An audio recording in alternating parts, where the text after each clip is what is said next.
I don't remember my parents. I was told my mother was a drow, my father, a human.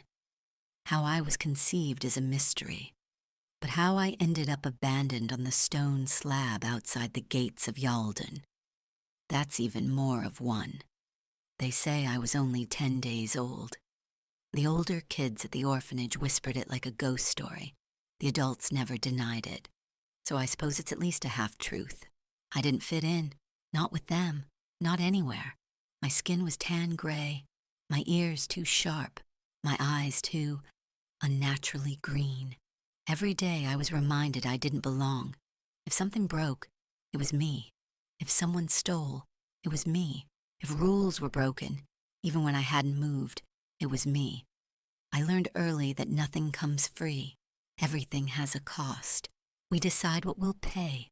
Life decides if it's enough. I chose my friends the way I chose my enemies, very carefully. Most were easier to watch if they were close. But even then, I knew.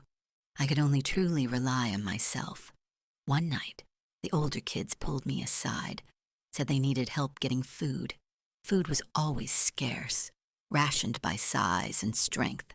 Adults first, then the big boys, then the strong girls.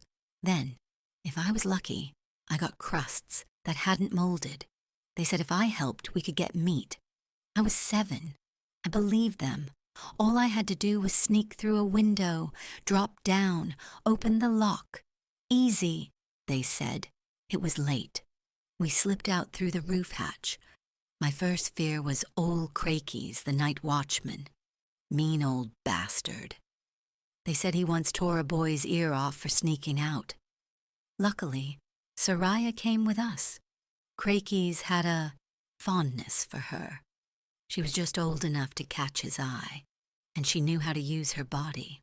She distracted him with a lifting of her skirt, and we slipped past. I took notes for the future when I matured. The boys, Raleigh and Tobias, lifted me up, but they didn't wait for me to get a grip. They just shoved me through the window.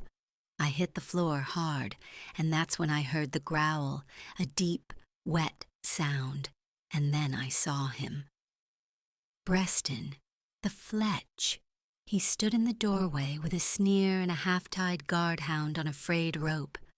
"I'd stay till, young one," he lisped. Thort doesn't take kindly to the strangers. The others ran. I was left behind. He tied the dog to a chair, walked up, and said I belonged to him now. 2 days. Locked in a closet with only dirty mop water to drink. Then he started training me. Pickpocketing, disguises, distractions. I was too visible, he said. My skin made people suspicious. My ears, my eyes. So I learned to disappear, cover my skin, hide my eyes and ears. I became nobody. Do the job, or face the belt, or worse. I shudder at the thought. 4 years. 4 years I was his tool, his shadow, until one night he gave me a job that changed everything. A mage known to keep rare relics.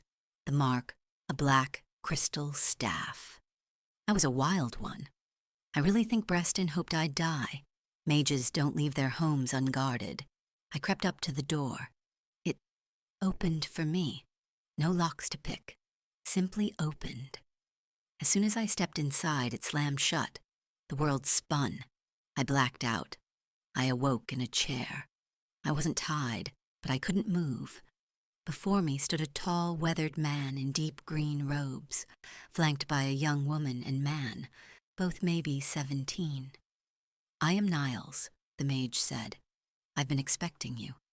He claimed he foresaw my arrival, then asked, "How much magic do you possess?" I laughed. "None," I said. "Then how did you disable my wards?" I hadn't. At least, not knowingly.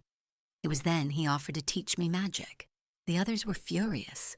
They shouted about tests, about sacrifices. They'd studied for years, and I just walked in.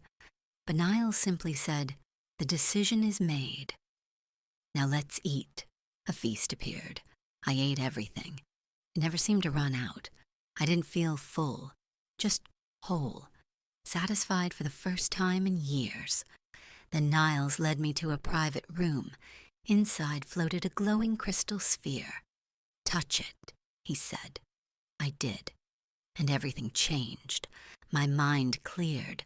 Thoughts I never knew I had aligned perfectly. It was like hearing the song of the universe for the first time. And in that moment, I felt real love. Then he snapped his fingers. The sphere vanished. So did the feeling. "Your test has begun," he said. Then the room went black. Weeks passed. Lessons, books, spells. Every time I cast something, I felt it again. That power. Then I met Sebastian. He was different. My age. He made me feel something. I was not like the orb, but it was powerful. He made me laugh, even when his jokes did not make sense, made me loose my train of thought. One night, he snuck into my room, then asked me about my test. I told him about the sphere, how it made me feel. He said he knew where it was, said it was in Niles's basement. We'd get it, together. That night, we snuck down. It was dark, damp. Then Sebastian changed. His eyes glowed red, his grin twisted. He pinned me to the wall and whispered, "You're going to taste so good." He ran his fingers down my waist. I fought him, knocked him down, but he laughed. He snapped his fingers and I froze, unable to move. Then a flash of light, and he crumbled into dust. A voice whispered in my head, my voice. It said, "Never again. Trust no one. I am the only love you'll ever need." I knew then I would never be weak again, never be used again. I was special. I had a purpose. With power comes everything. I would not let anyone or anything stop me. To limit myself, to love another, was weakness, and weakness only brought failure. Niles reappeared. He smiled, and with a wave of his hand, the dust pile that had been Sebastian blew away. He took my hand gently and told me I needed to go to Tessalin, a city across the bay. He wouldn't say why, only that my path began there. Then he smiled and said, "Remember to have control. We must have law. To have law, we must have honor. Without law, we have only chaos. Chaos becomes the master. To be the master, we must bind chaos in law and order." I tried to ask him what that meant, but he smiled and faded away, and my voice, the one in my mind, whispered again, "Listen, let none stop you. The power awaits." So now I'm on a ship, bound for Tessalin. The water is dark. The sky is clear. My path has begun.